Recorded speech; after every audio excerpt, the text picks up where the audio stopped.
Welcome back to your own YouTube channel একাগ্রতা classes. তোমরা যারা সেমিস্টার 4-এ পড়াশোনা করছো এবং তোমাদের অনার্স সাবজেক্ট হিসাবে জার্নালিজম অ্যান্ড মাস কমিউনিকেশন সাবজেক্টটি আছে, তোমাদের জন্য আজকের এই ভিডিওটি অত্যন্ত গুরুত্বপূর্ণ। তোমাদের টোটাল 4টে অনার্স পেপার এই সেমিস্টারে পড়তে হবে, ডিএসসিসি 5, 6, 7, 8। তো এই 4টে অনার্স পেপারের মধ্যে থেকে আমি একটি পেপার ডিএসসি 8 পেপারের লাস্ট মিনিট কয়েকটা প্রশ্ন বলে দেব। বলা চলে আজকে আমি যে প্রশ্নগুলো দেব এর বাইরে একটাও প্রশ্ন তোমাদের পরীক্ষায় আসবে না। হ্যাঁ, আমি আবারও বলছি, যে প্রশ্নগুলো আমি বলবো এর বাইরে একটাও প্রশ্ন তোমাদের পরীক্ষায় দেখতে পাবে না, ইনক্লুডিং এসএকিউ। অর্থাৎ আমি এসএকিউ এরও সাজেশনস প্রোভাইড করব। তো কাজেই দেখো, তো সাজেশনসটা দেওয়ার আগে আমি তোমাদের কোয়েশ্চেন প্যাটার্নটা বলে দিই। হ্যাঁ, তোমরা অনেকেই জানো, কিন্তু বেশ কিছু স্টুডেন্টস আছে যারা জানো না। তো দেখো, তোমাদের সিলেবাসের আউটলাইন কি আছে? সিলেবাসের আউটলাইন হচ্ছে কি পাবলিক রিলেশন। ঠিক আছে, তো দেখো প্রথমে তোমাদের বিভাগ ক থাকে। বিভাগ কতে কি থাকে? বিভাগ কতে তোমাদের 10টি এসএকিউ এর উত্তর লিখতে হয়। প্রত্যেকটির মান থাকে বা মার্কস থাকে কত? 2 মার্কস। অর্থাৎ এখান থেকে তোমাদের কত কভার হবে? এখান থেকে তোমাদের 20 মার্কস কভার হবে এসএকিউ থেকে। নেক্সট তোমাদের বিভাগ খ থাকে। বিভাগ খতে 4টি প্রশ্ন দেওয়া থাকে, তোমাদের যে কোনো দুটির উত্তর লিখতে হয়। এখান থেকে তোমাদের কত কভার হবে? 10 মার্কস, অর্থাৎ 20, এখান থেকে 30। টোটাল তোমাদের রিমেনিং যেটা পড়ে রইল 45 মার্কস। সেটা দেখো, সেটা কি? তোমাদের 6টা 15 নম্বরের প্রশ্ন দেওয়া হবে। 5টা 15 নম্বরের প্রশ্ন দেওয়া হবে। সেখান থেকে যে কোনো 3টির তোমাদের উত্তর লিখতে হবে। অর্থাৎ 3টির উত্তর লেখা মানে এখান থেকে কত পাচ্ছ? এখান থেকে তোমরা পাচ্ছ হচ্ছে 45 মার্কস। এবারে প্রশ্ন হচ্ছে আজকের এই ভিডিওটিতে কোনগুলো কভার করা হবে। দেখো, আজকের এই ভিডিওটি দেখলে এখান থেকে তোমরা 45 মার্কস হচ্ছে তোমাদের এই 15 মার্কসের কভার হয়ে যাচ্ছে। নেক্সট তোমাদের এখান থেকে 10 মার্কস কভার হয়ে যাবে। অর্থাৎ আজকে আমি 5 মার্কস এবং 15 মার্কসের সাজেশনস দেবো। অ্যান্ড নেক্সট ভিডিওতে তোমরা যদি কমেন্ট করো তাহলেই তোমাদের এসএকিউ প্রোভাইড করা হবে, যেখান থেকে মাত্র সুপার 40 এসএকিউ দেওয়া হবে। অর্থাৎ 40টা এসএকিউ প্রোভাইড করা হবে, তার মধ্যে থেকে তোমরা 10টা অনায়াসে কমন পেয়ে যাবে। বোঝা গেল? তো দেখো, আর বাড়তি কথা না বলে এবারে সাজেশনসের দিকে যাচ্ছি। এটা হচ্ছে আমাদের ইবুক থেকে দেখাবো। যারা ইবুক পারচেজ করতে চাও যোগাযোগ করবে, অ্যান্ড আমি ডিটেলস আরও বলে দেবো। ভিডিওটি শেষ পর্যন্ত দেখো। দেখো, এই ইবুকটাতে মোটামুটি তোমাদের কি করা হয়েছে? 3টে পার্টে রাখা হয়েছে। 15 মার্কসের কোয়েশ্চেন্স আছে 1 থেকে 23 পেজ পর্যন্ত। নেক্সট আছে 24 থেকে 29 5 মার্কস। অ্যান্ড এসএকিউ আছে কি 30 থেকে 35 পৃষ্ঠা। তো দেখো, সব থেকে প্রথমে তোমাদের জন্য মোস্ট ইম্পর্টেন্ট একটা প্রশ্ন এবছরের এক্সামের জন্য। দেখো কি, জনসংযোগ কাকে বলে? জনসংযোগ আধিকারিকের কাজ ও গুণাবলী আলোচনা করো।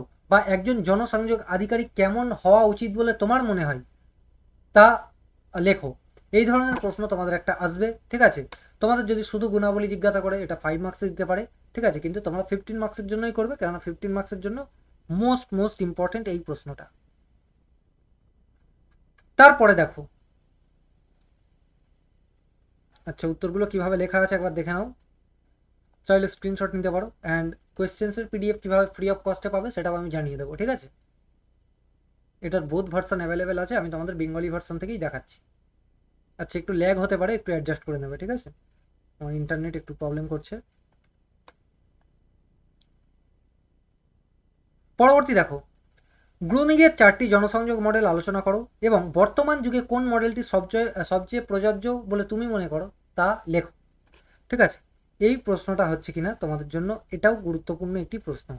এটা তোমাদের মোস্ট ইম্পর্টেন্ট ক্যাটাগরিতে রাখবে।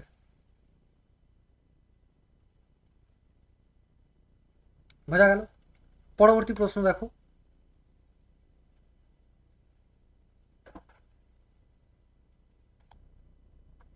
একটি প্রতিষ্ঠানে সংকট বলতে কি বোঝায়? জনসংযোগ বিভাগ কিভাবে এই সংকট কাটিয়ে উঠতে পারে?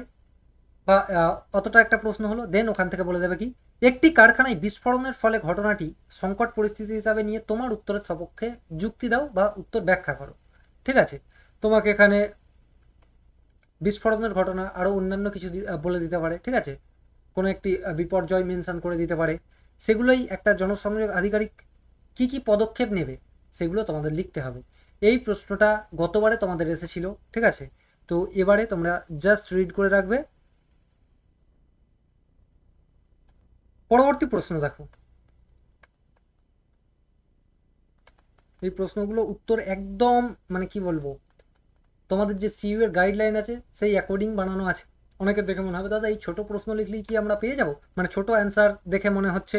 এটা যখন তুমি খাতায় লিখবে, এটা কত পেজ হবে, মিনিমাম 3 থেকে 4 পেজ তোমার এটা হয়ে যাবে আরামসে, বোঝা গেল। অ্যান্ড আমাদের এই নোটস পড়ে মোটামুটি তোমাদের এই সেম সিলেবাস আছে, মাইনরে আছে সেমিস্টার 6-এ, সেমিস্টার 5-এ, তারাও লিখেছে, ফুল মার্কস পেয়েছে, বোঝা গেল। পরবর্তী প্রশ্ন দেখো, কমিউনিটি জনসংযোগ কি?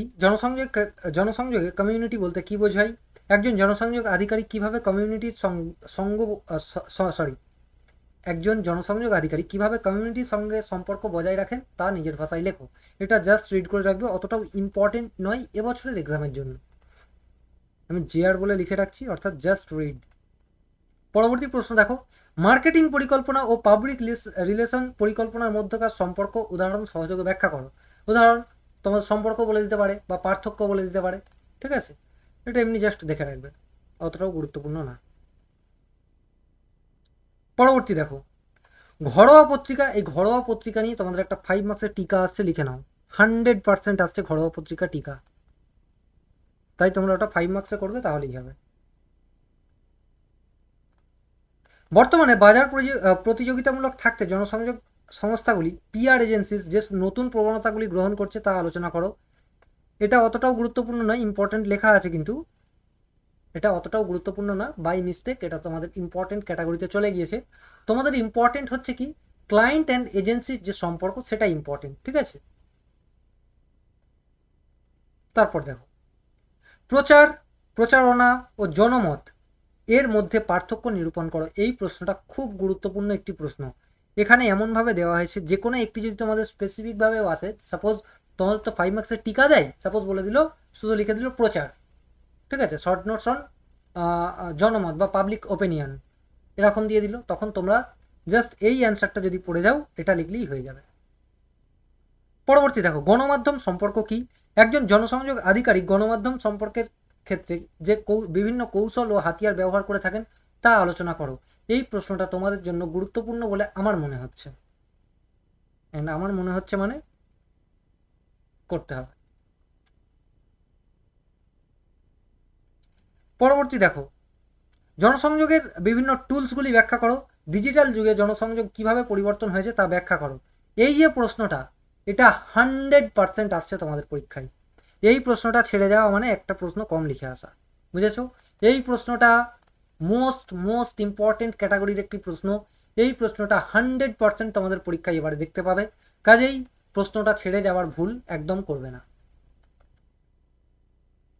নেক্সট দেখো, জনসংযোগ বলতে কি বোঝো? ম্যানেজমেন্ট ফাংশন হিসাবে জনসংযোগের গুরুত্ব উদাহরণ সহ লেখো। 100% আসছে,